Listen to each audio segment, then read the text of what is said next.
We're live from Georgia, a key battleground state in the race for the White House. In just moments, the current U.S. president will debate the former U.S. president as their party's presumptive nominees, a first in American history. We want to welcome our viewers in the United States and around the world to our studios in Atlanta. This is the CNN presidential debate. This debate is being produced by CNN and is coming to you live on CNN, CNN International, CNN.com, CNN Max, and CNN Espanol. This is a pivotal moment between President Joe Biden and former President Donald Trump in their rematch for the nation's highest office. Each will make his case to the American people with just over 4 months until Election Day. Good evening, I'm Dana Bash, anchor of CNN's Inside Politics and co-anchor of State of the Union. I'm Jake Tapper, anchor of CNN's The Lead and co-anchor of State of the Union. Dana and I will co-moderate this evening. Our job is to facilitate a debate between the two candidates tonight. Before we introduce them, we want to share the rules of the debate with the audience at home. Former President Trump will be on the left side of the screen. President Biden will be appearing on the right. A coin toss determined their positions. Each candidate will have 2 minutes to answer a question and 1 minute each for responses and rebuttals. An additional minute for follow-up, clarification, or response is at the moderator's discretion. When it's time for a candidate to speak, his microphone will be turned on and his opponent's microphone will be turned off. Should a candidate interrupt when his microphone is muted, he will be difficult to understand for viewers at home. At the end of the debate, each candidate will get 2 minutes for closing statements. There is no studio audience tonight. Pre-written notes, props, or contact with campaign staff are not permitted during the debate. By accepting our invitation to debate, both candidates and their campaigns agreed to accept these rules. Now, please welcome the 46th President of the United States, Joe Biden. Folks, how are you?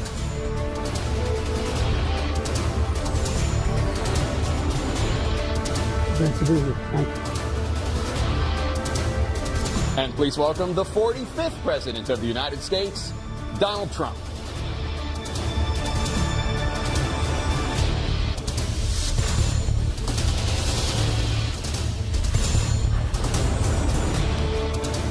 Gentlemen, thanks so much for being here. Let's begin the debate, and let's start with the issue that voters consistently say is their top concern, the economy.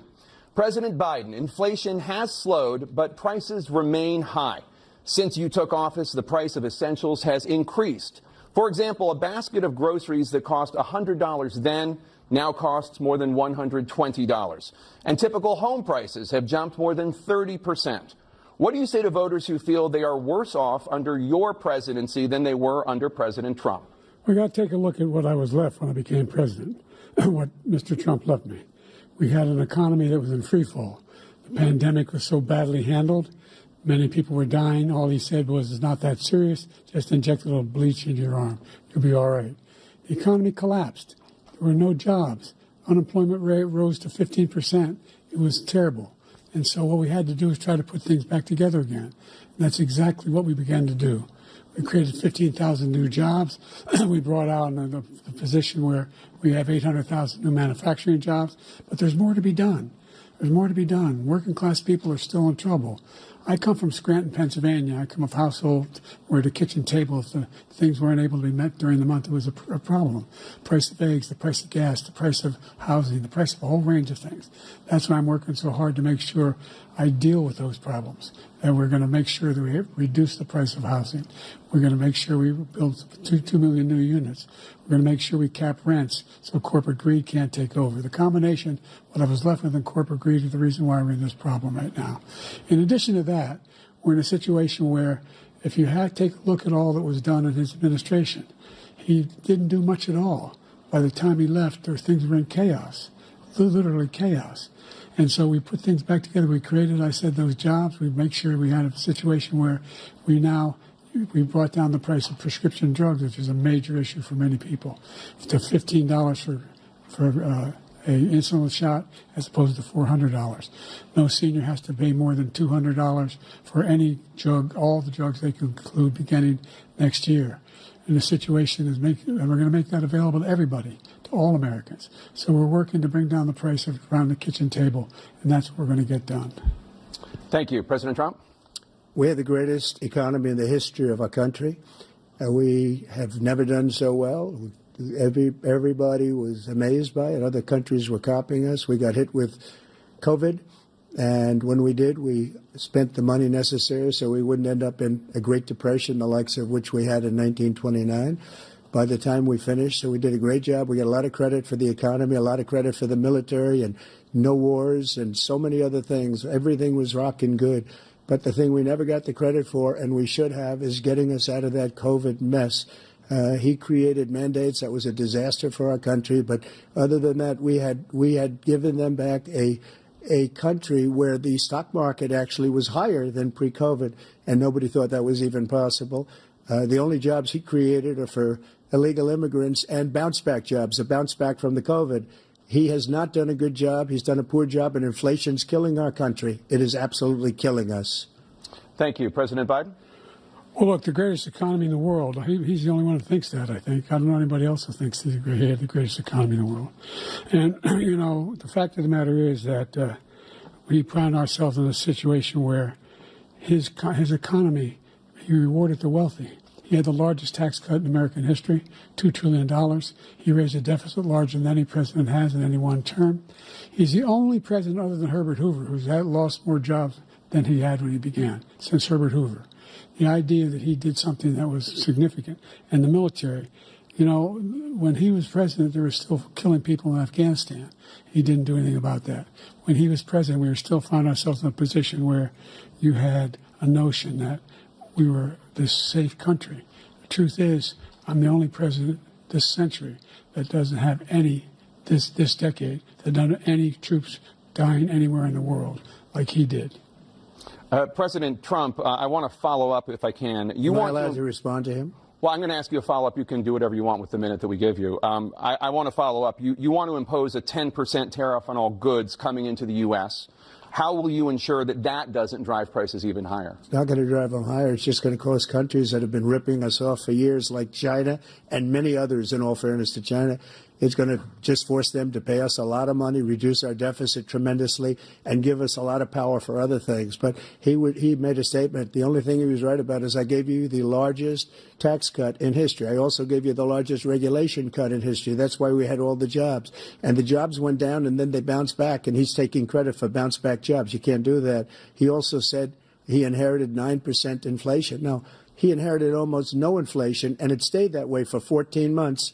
And then it blew up under his leadership because they spent money like a bunch of people that didn't know what they were doing. And they don't know what they were doing. It was the worst, probably the worst administration in history. There's never been. And as far as Afghanistan is concerned, I was getting out of Afghanistan, but we were getting out with dignity, with strength, with power. He got out. It was the most embarrassing day in the history of our country's life. President Trump, over the last 8 years, under both of your administrations, the national debt soared to record highs. And according to a new nonpartisan analysis, President Trump, your administration approved $8.4 trillion in new debt, while so far, President Biden, you've approved $4.3 trillion in new debt. So, former President Trump, many of the tax cuts that you signed into law are set to expire next year. You want to extend them and go even further, you say. With the U.S. facing trillion-dollar deficits and record debt, why should top earners and corporations pay even less in taxes than they do now? Because the tax cuts spurred the greatest economy that we've ever seen just prior to COVID. And even after COVID, it was so strong that we were able to get through COVID much better than just about any other country. But we spurred, that tax spurred. Now, when we cut the taxes, as an example, the corporate tax was cut down to 21% from 39%, plus beyond that. We took in more revenue with much less tax, and companies were bringing back trillions of dollars back into our country. The country was going like never before, and we were ready to start paying down debt. We were ready to start using the liquid gold right under our feet, the oil and gas right under our feet. We were going to have something that nobody else has had. We got hit with COVID. We did a lot to fix it. I gave him an unbelievable situation with all of the therapeutics and all of the things that we came up with. We gave him something great. Remember, more people died under his administration even though we had largely fixed it. More people died under his administration than our administration, and we were right in the middle of it, something which a lot of people don't like to talk about. But he had far more people dying in his administration. He did the mandate, which is a disaster, mandating it. The vaccine went out. He did a mandate on the vaccine, which is the thing that people most objected to about the vaccine.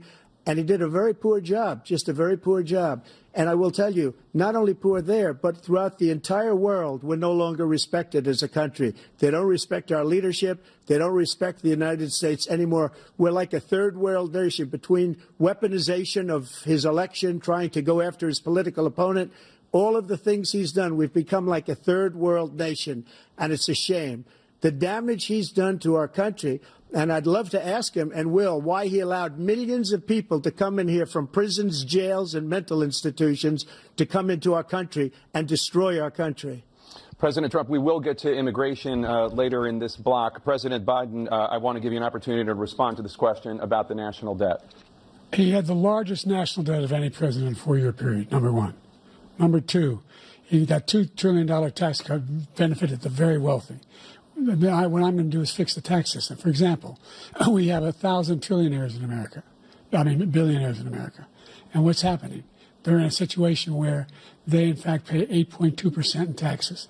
If they just paid 24%, 25%, either one of those numbers, they'd raise $500 billion, I should say, in a 10-year period.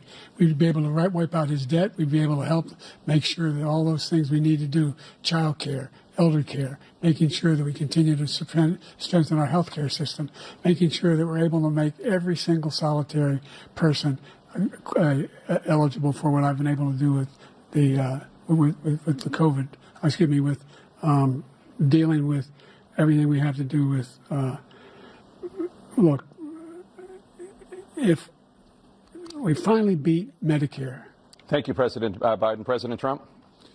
Well, he's right. He did beat Medicare. He beat it to death, and he's destroying Medicare because all of these people are coming in. They're putting them on Medicare. They're putting them on Social Security. They're going to destroy Social Security. This man is going to single-handedly destroy Social Security. These millions and millions of people coming in, they're trying to put them on Social Security. He will wipe out Social Security. He will wipe out Medicare. So he was right in the way he finished that sentence. And it's a shame. What's happened to our country in the last 4 years is not to be believed. Foreign countries, I'm friends with a lot of people, they cannot believe what happened to the United States of America. We're no longer respected. They don't like us. We give them everything they want, and they think we're stupid. They think we're very stupid people. What we're doing for other countries, and they do nothing for us. What this man has done is absolutely criminal. Thank you, President Trump. Dana? This is the first presidential election since the Supreme Court overturned Roe v. Wade.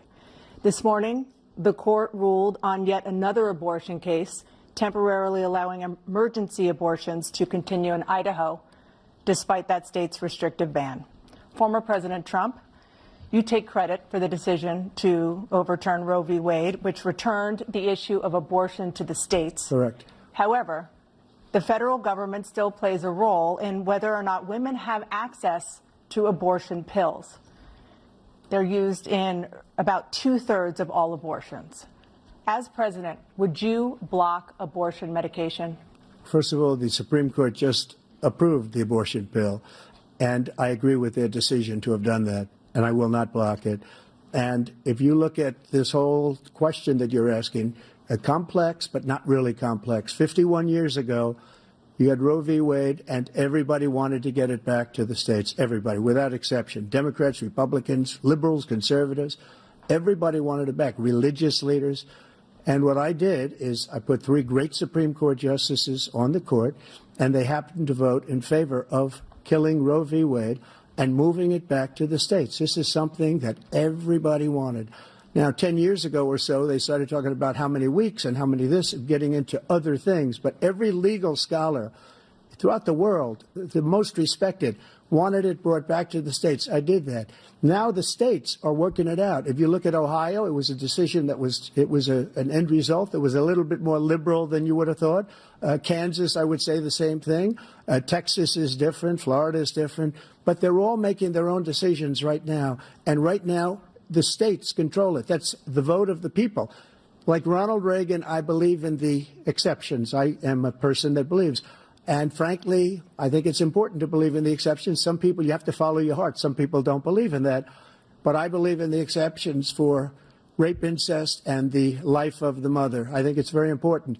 Some people don't. Follow your heart. But you have to get elected also. And because that has to do with other things. You got to get elected. The problem they have is they're radical because they will take the life of a child in the 8th month, the 9th month, and even after birth. After birth, if you look at the former governor of Virginia, he was willing to do this. He said, we'll put the baby aside and we'll determine what we do with the baby, meaning we'll kill the baby. What happened is we brought it back to the states, and the country is now coming together on this issue. It's been a great thing. Thank you. President Biden? It's been a terrible thing, what you've done. The fact is that the vast majority of constitutional scholars supported Roe when it was decided. Supported Roe. And that's this idea that they're all against it is just ridiculous. And this is the guy who says the state should be able to have it. We're in a state where in 6 weeks, you don't even know whether you're pregnant or not, but you cannot see a doctor, and have him decide on what your circumstances are, whether you need help. The idea that states are able to do this is a little like saying we're going to turn civil rights back to the states, let each state have a different rule. Look, there's so many young women who have been, including a young woman who just was murdered, and he went to the funeral. The idea that she was murdered by an immigrant coming in, they talk about that. But here's the deal. There's a lot of young women who are being raped by their in-laws, by their spouses, brothers and sisters, it's just ridiculous, and they can do nothing about it. And they try to arrest them when they cross state lines. Thank you. There have been many young women murdered by the same people he allows to come across our border. We have a border that's the most dangerous place anywhere in the world, considered the most dangerous place anywhere in the world. And he opened it up, and these killers are coming into our country, and they are raping and killing women. And it's a terrible thing. As far as the abortion is concerned, it is now back with the states. The states are voting. In many cases, it's frankly a very liberal decision. In many cases, it's the opposite. But they're voting, and it's bringing it back to the vote of the people, which is what everybody wanted, including the founders, if they knew about this issue, which, frankly, they didn't. But they would have, everybody wanted brought back. Ronald Reagan wanted it brought back. He wasn't able to get it. Everybody wanted it brought back, and many presidents had tried to get it back. I was the one to do it. And again, this gives it the vote of the people, and that's where they wanted it. Every legal scholar wanted it that way. Staying on the topic of abortion, President Biden, 7 states, I'll let you do that. This is the same topic. 7 states have no legal restrictions on how far into a pregnancy a woman can obtain an abortion. Do you support any legal limits on how late a woman should be able to terminate a pregnancy? I supported Roe v. Wade, which had 3 trimesters. The first time is between the woman and the doctor. Second time is between the doctor and an extreme situation. The third time is between the doctor, between the woman and the state. The idea that the politicians, that the founders wanted the politicians to be the ones making decisions about women's health is ridiculous. That's the last. No politician should be making that decision. A doctor should be making those decisions. That's how it should be run. That's what you're going to do. And if I'm elected, I'm going to restore Roe v. Wade. So that means he can take the life of the baby in the 9th month and even after birth, because some states, Democrat run, take it after birth. Again, the former governor of Virginia, put the baby down, then we decide what to do with it. So he's willing to, as we say, rip the baby out of the womb in the 9th month and kill the baby. Nobody wants that to happen, Democrat or Republican. Nobody wants it to happen. You're lying. That is simply not true. The Roe v. Wade does not provide for that. That's not the circumstance. Only if a woman's life is in danger, she's going to die. That's the only circumstance in which that can happen. But we are not for late-term abortion, period. Period, period. Under Roe v. Wade, you have late-term abortion. You can do whatever you want, depending on the state. You can do whatever you want. We don't think that's a good thing. We think it's a radical thing. We think the Democrats are the radicals, not the Republicans. For 51 years, that was the law. 51 years, constitutional scholarship said it was the right way to go. 51 years, and it was taken away because this guy put very conservative members on the Supreme Court. He takes credit for taking it away. What's he going to do? What's he going to do, in fact, if the MAGA Republicans, he gets elected, and the MAGA Republicans control the Congress, and they pass a universal ban on abortion, period, across the board at 6 weeks or 7 or 8 or 10 weeks, something very, very conservative. Is he going to sign that bill? I'll veto it. He'll sign it. Thank you. Jingle.